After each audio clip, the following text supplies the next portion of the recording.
রাজ্যের রাজনৈতিক পালাবদলের পর একের পর এক পুরনো অভিযোগ যেন নতুন করে ফিরে আসছে। যেসব ঘটনা একসময় রাজনৈতিক বিতর্কের কেন্দ্রে ছিল সেগুলোই এখন আবার আইনের দরজায় কড়া নাড়ছে। আর সেই আবহেই ফের শিরোনামে উঠে এসেছেন তৃণমূলের সর্বভারতীয় সাধারণ সম্পাদক তথা সাংসদ অভিষেক ব্যানার্জি। তার বিরুদ্ধে নতুন করে দায়ের হয়েছে অভিযোগ। এমন এক সময় এই অভিযোগ সামনে এলো যখন বিভিন্ন ইস্যুতে বিজেপির নিশানায় রয়েছেন তিনি। কেন্দ্রীয় তদন্তকারী সংস্থার জিজ্ঞাসাবাদ থেকে শুরু করে রাজনৈতিক আক্রমণ সব মিলিয়ে চাপের মুখে থাকা অভিষেককে ঘিরে নতুন এই অভিযোগ রাজনৈতিক মহলে শুরু হয়েছে জোর চর্চা। প্রশ্ন উঠছে, পুরনো ঘটনাগুলো তদন্ত কি এবার নতুন মোড় নিতে চলেছে, নাকি রাজনৈতিক লড়াইয়ের ময়দানে আরও এটা একটা বড় অস্ত্র হয়ে উঠবে? ডায়মন্ড হারবার থানায় বুধবার লিখিত অভিযোগ দায়ের করেছেন সরিষা এলাকার দুই বাসিন্দা। অভিযোগকারীদের সঙ্গে থানায় যান বিজেপি নেতা অভিজিৎ দাস। অভিযোগের তীর সরাসরি সাংসদ অভিষেক ব্যানার্জির দিকে। তার পাশাপাশি নাম রয়েছে আত্মসহায়ক সুমিত রায় এবং একাধিক স্থানীয় তৃণমূল নেতারও। অভিযোগ জমা পড়তেই শুরু হয়েছে রাজনৈতিক চাপানোতর। অভিযোগকারী প্রবীর হালদারের দাবি, 2020 সালে করোনা পরিস্থিতির সময় তিনি এলাকায় ত্রাণ বিতরণের কাজ করছিলেন। সেই সময় তার ওপর হামলা চালানো হয় বলে অভিযোগ। প্রবীরের বক্তব্য, ঘটনার পর তিনি অভিযোগ জানালেও তখন বিষয়টিকে গুরুত্ব দেওয়া হয়নি। তার দাবি, দীর্ঘদিন ধরে ন্যায় বিচারের আশায় অপেক্ষা করার পর অবশেষে তিনি আবার আইনের দ্বারস্থ হয়েছেন। নতুন রাজনৈতিক পরিস্থিতিতে তার অভিযোগ এবার গুরুত্ব পাবে বলেই আশা করছেন তিনি। অন্যদিকে দ্বিতীয় অভিযোগকারী অশোক বর্মনের অভিযোগ আরও পুরনো। তার দাবি, 2019 সালের লোকসভা নির্বাচনের পর তিনি ভোট পরবর্তী হিংসার শিকার হন। রাজনৈতিক কারণে তার উপর অত্যাচার চালানো হয়েছিল বলে অভিযোগ। সেই সময়ও তিনি প্রশাসনের কাছে অভিযোগ জানিয়েছিলেন বলে দাবি করেছেন। তবে তার কথায় অভিযোগের যথাযথ তদন্ত হয়নি এবং বিষয়টা কার্যত চাপা পড়ে যায়। তাই নতুন করে তিনি থানায় লিখিত অভিযোগ জমা দিয়েছেন। দুই অভিযোগকারী তাদের বক্তব্য, রাজ্যের রাজনৈতিক পরিস্থিতিতে পরিবর্তন আসার পর তারা মনে করছেন যে এবার তাদের অভিযোগের নিরপেক্ষ তদন্ত হওয়া সম্ভব। সেই কারণেই বহু বছর আগের ঘটনাগুলো নিয়ে আবার পুলিশের কাছে যাবার সিদ্ধান্ত নিয়েছেন তারা। অভিযোগকারীদের দাবি, তারা শুধু নিজেদের জন্য নয়, অতীতে রাজনৈতিক হিংসার শিকার হওয়া বহু মানুষের পক্ষেও ন্যায় বিচার চাইছেন। এই বিষয়ে বিজেপি নেতা অভিজিৎ দাস কি বলেছেন শুনব।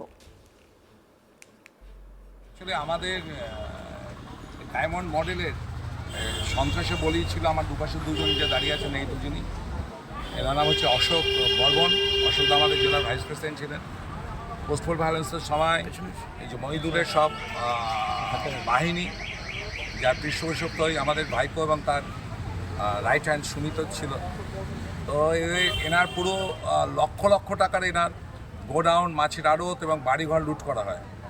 তা সেই কমপ্লেন টোটাল যারা 21% আছেন, মহিদুল থেকে হাসিবুল থেকে আরম্ভ করে সকলেরই নাম দিয়ে এফআইআরটা করা হলো। আমার ডান দিকে আছেন প্রবীর কুমার হালদার। ইনি হচ্ছেন সমাজসেবী। ইনি করোনার সময় ইনি প্রচুর লক্ষ লক্ষ টাকা ত্রাণ দিয়েছিলেন, নিজের জমি বিক্রি করে ইনি ত্রাণ দিয়েছিলেন। তা সেই সময় মেহবুবুর গায়েন এবং তার দলবল দিয়ে পাঠায় যে ত্রাণের টাকা, যে উনি যে ত্রাণ দিচ্ছেন সেই টাকা উনি ডিস্ট্রিবিউট করতে পারবেন না, ওনাকে টোটাল ক্যাশ টাকাটা দিতে হবে, কোনো মালপত্র নয়, ক্যাশ টাকা।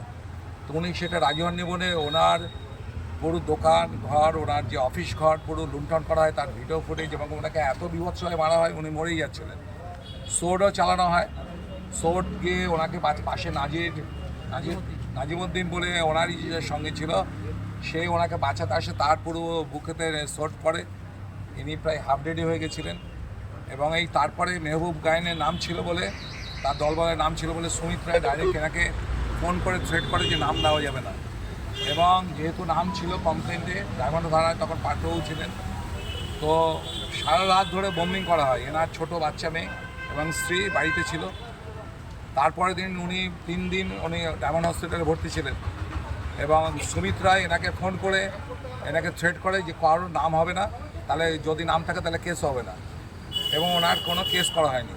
সেই 2019 সালে যে 20 সালের যে 1 জুলাই যে ওনার উপর সন্ত্রাস হয়েছিল মেহবুব গায়েনের নির্দেশে এবং সুমিত রায়ের পৃষ্ঠপোষকতায়, এবং তার পিছনে অবশ্যই অভিষেক ব্যানার্জি রয়েছে। তা ওনাদের ডাইরেক্ট প্রত্যক্ষ ওদের যোগাযোগ রয়েছে।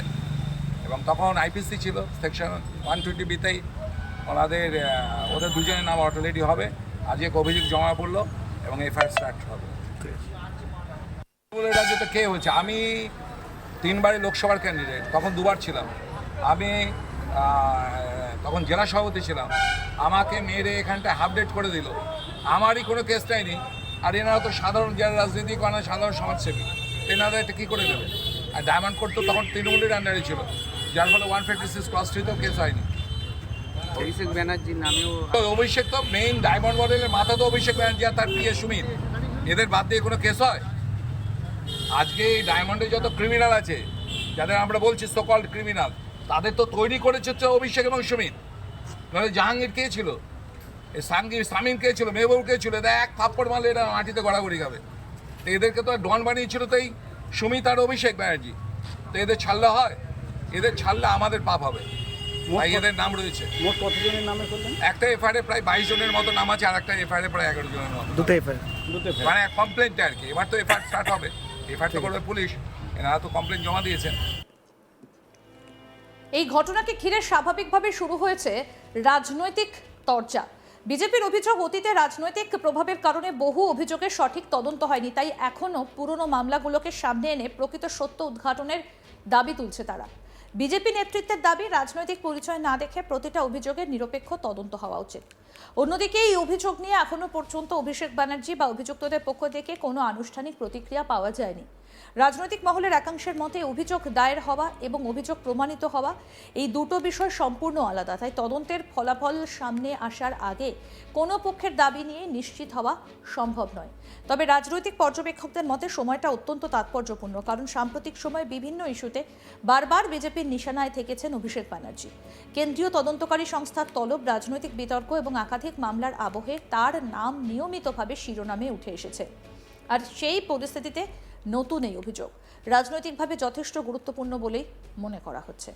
এখন নজর পুলিশের তদন্তের দিকে। অভিযোগকারীদের দাবি কতটা সত্য, ঘটনার পেছনে প্রকৃত তথ্য কী এবং অভিযোগের নাম থাকা ব্যক্তিদের বিরুদ্ধে কোনো আইনি পদক্ষেপ করা হবে কিনা, সেই সব প্রশ্নের উত্তর মিলবে তদন্তের অগ্রগতির সঙ্গে। তবে একটা বিষয় স্পষ্ট, বহু বছর আগের দুই পৃথক ঘটনার অভিযোগ নতুন করে সামনে আসায় ডায়মন্ড হারবারের রাজনৈতিক সমীকরণে আবার তৈরি হয়েছে নতুন জল্পনা। আর সেই জল্পনার কেন্দ্রবিন্দুতেই রয়েছেন অভিষেক ব্যানার্জি।